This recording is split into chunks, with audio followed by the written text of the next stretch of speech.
아주 어릴 때 저희 집에 망원경이 있었습니다. 이 망원경을 가지고 보면은 뭐 다 아시는 것처럼 멀리 있는 게 상당히 가까이에 있는 것처럼 아주 또렷하게 잘 보이게 됩니다. 그래서 이것을 가지고 놀고 있었는데 저희 그 어린 여동생이 자기도 보여달라고 해서 보여줬더니 눈에 갖다 댔더니 아무것도 안 보인다는 거예요. 그래서 왜 안 보이냐? 오빠는 이렇게 잘 보이는데, 근데 아무것도 안 보인대요. 그래서 왜 안 보이니? 그러고선 봤더니 그 망원경을 자기 눈에다 갖다 대고는 눈을 감아버리는 거예요. 그러니까 안 보이죠. 당연히 안 보이지. 그래서 내가 눈을 뜨라고 눈을 뜨고 이렇게 알아보라고 했더니 막 자기가 정말 잘 보인다고 그러고 또 계속 좋아하더라고요. 오늘 이것처럼 지금 여기에 있는 하나님의 백성인 또 이스라엘은 자기들이 포로 생활을 하고 있으니까 사실은 자기들이 눈이 가려서 하나님이 계속 포로에서 다시 귀환시키고 회복시키는 것들을 이게 준비해 가시는데 자기들은 그것을 보지 못하는 거예요. 그러니까 하나님이 자기들 기준에서는 자기들을 향해서 침묵하시는 것 같고 또 자기들을 구원하지 않고 포기하는 것처럼 여겨질 수밖에 없는 거예요. 하나님은 여전히 우리에게도 동일하게 침묵하시는 것이 아니라 하나님의 열심으로다가 지금 우리에게 이 상황에서 하나님이 계획하신 것을 인도하는데 내가 눈을 감아버리고는 그리고는 하나님이 나에게 역사하지 않는다라고 이렇게 생각을 합니다.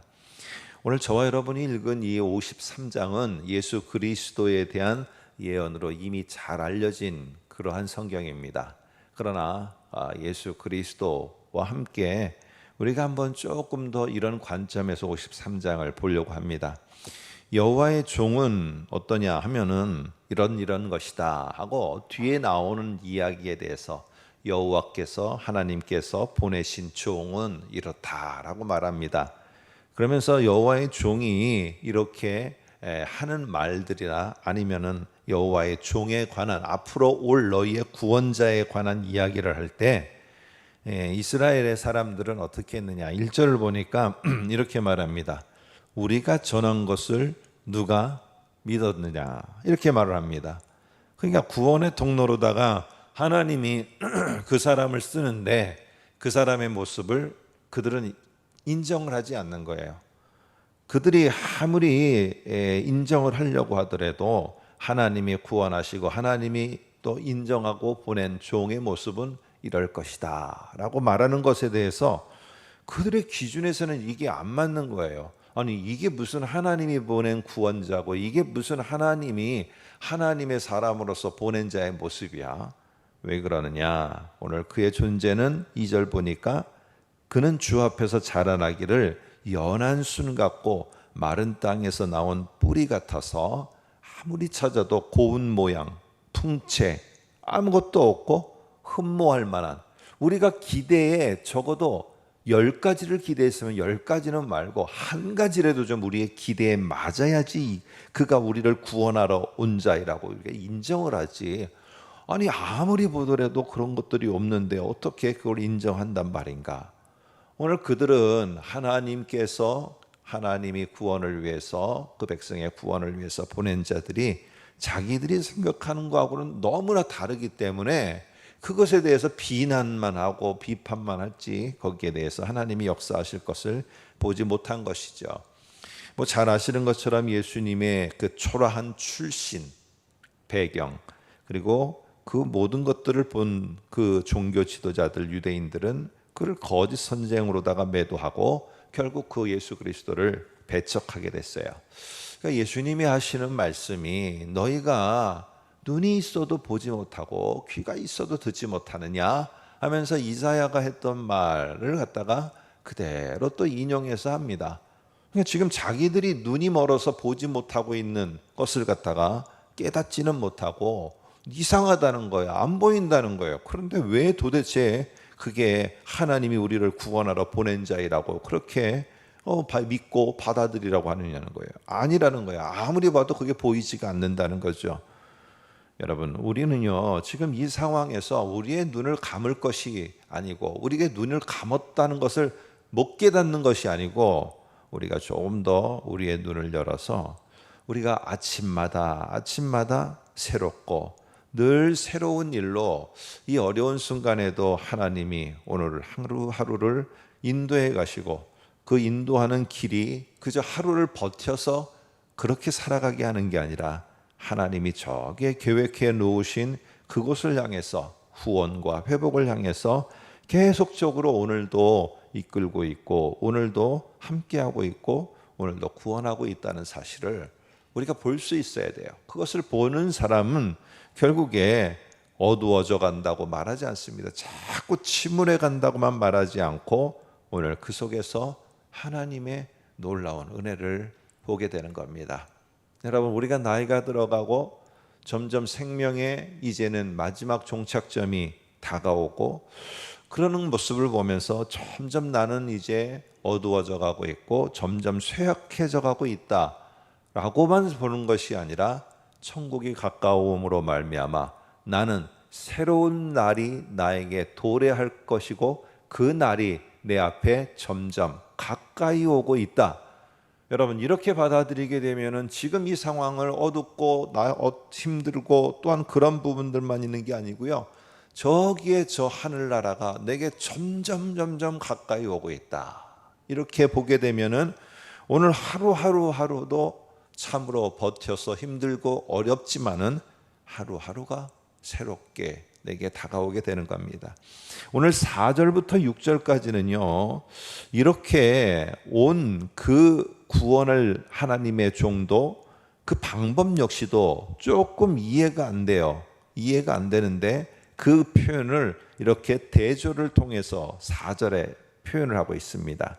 오늘 이스라엘은 자기들이 구원할 그 사람이 올 때 큰 천군 천사와 같은 군대를 몰고 와서 자기들을 구원하고, 자기들을 괴롭힌 바벨론은 처참히 죽여버리는, 이것만을 생각한 것이죠. 이게 우리의 회복이고 우리의 구원이라고. 그러나 그렇지 않았습니다.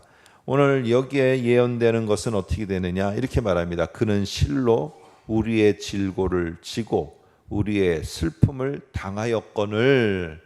자, 그는 분명히 우리의 모든 것들을 다 짊어지고 우리를 구원하고 우리를 위해 라고 분명히 하나님은 그런 계획 속에서, 비록 연약해 보이고 출신 배경은 비록 부족하지만은 그러한 예수 그리스도를 이 땅에 보냈어요. 근데 오늘 평가는 어떻게 하느냐, 우리는 생각하기는 그는 징벌을 받아 하나님께 맞으며 고난을 당한다 하였노라. 이런 하나님이 예수 그리스도의 고난과 죽음이 우리를 구원하기 위한 방법이라는 것에 대해서는 눈을 감아버리는 거예요. 이건 아니다라는 거죠. 눈을 감아버리고는 어떻게 하느냐, 오늘 우리가 생각하는 거는 다르다. 그래서 뭐라고 그러냐, 저거 봐, 저렇게 헛되게, 물론 종교 지도자들과 유대인들이 그랬겠죠. 저렇게 자기가 구원자라고 하고 하나님의 아들이라고 그러더니 신성 모독죄로다 결국에는 죽임을 당하는 거야 하고, 이렇게 자기 때문에 고난을 받고 자기 때문에 죽임을 당한다라고 우리는 생각한다. 여러분, 이렇게 보고 있는 것입니다. 오늘 예수 그리스도의 죽음을 통해서 우리를 구원에 이르게 하는 거, 이거는요 내가 눈을 열어야 볼 수 있는 거야. 아무리 봐도 그 시대의 사람들도 오늘 여기에 이사야가 예언할 때 그 모습도, 아니 이렇게 연약한 자가, 또 하나님은 이런 연약한 자를 통해서 이렇게 처참하게 고난받고 죽임을 당하는데, 아니 그게 우리를 구원하는 일이라고? 여러분, 우리 모두는 지난 시간들을 보면서 이 말씀에 근거하니까 이거를 아멘하고 우리가 예수 그리스도를 믿고 십자가의 구원의 은혜를 감격하고 그 은혜에 감사를 하는 것이지, 이 당시의 사람들은, 이렇게 말하는 사람들은 죄다 정신 나간 사람들이고 이거를 받아들인다는 사실은 전혀 불가능한 것이었어요. 그런데 중요한 것은 무엇입니까? 하나님은 항상 우리가 눈을 가려서 그렇지, 우리가 상식이라고 하는 생각 속에 우리가 갇혀 있어서 그렇지, 하나님은 그 상식을 넘어서는 분이에요. 그 상식을 뛰어넘는 분이 하나님이라는 사실이에요. 어떤 방법으로든지 내가 생각한 현상이 나타나지 않아도 바벨론 포로에서 이스라엘 사람들은, 유다 백성들은 돌아오게 되었고, 내가 생각하고 내가 원하는 방법과는 전혀 맞지 않는다고 생각하고 판단하고 결론 내렸지만은 오늘 예수 그리스도의 십자가의 죽음과 부활은 모든 인류를 구원하는 하나님의 은혜가 베풀어지게 하였다는 사실이에요. 오늘 중요한 것은 자꾸 내 상식에 가둬놓고 그렇게 안 된다라고 판단하고 그렇게 안 된다라고 불평하는 것이 아니라, 내가 그것을 넘어서서 하나님이 나에게도 오늘 동일하게 역사하고 있구나. 오늘 내가 손해를 봅니까? 내가 오늘 자꾸만 이상하게 휘말려 갖고 내 의지와는 상관없이 힘든 일에 엮입니까? 참으로 내가 왜 그래야 되는가? 오늘 예수 그리스도도 멸시를 받고 질고를 당하고 험한 길을 가셨어요. 내가 하나님의 아들인데 내가 왜 이 길을 가야 되지? 그러나 하나님 예수님은 그러지 않으셨어요. 왜냐? 그것이 한 걸음 한 걸음 하나님의 구원을 성취하기 위해서 가는 것인 것을 알았기 때문에 오늘 내가 손해도 있고요, 오해도 받고 이런저런 일이 있어도 그것이 하나님이 구원의 놀라운 성취와 회복의 성취를 위해서 지금 여전히 함께하고 걸어가고 있다는 사실이 확신될 때는요, 거기서 멈춰서지 않고 우리는 여전히 하나님이 계획하신 그곳까지 가게 됩니다.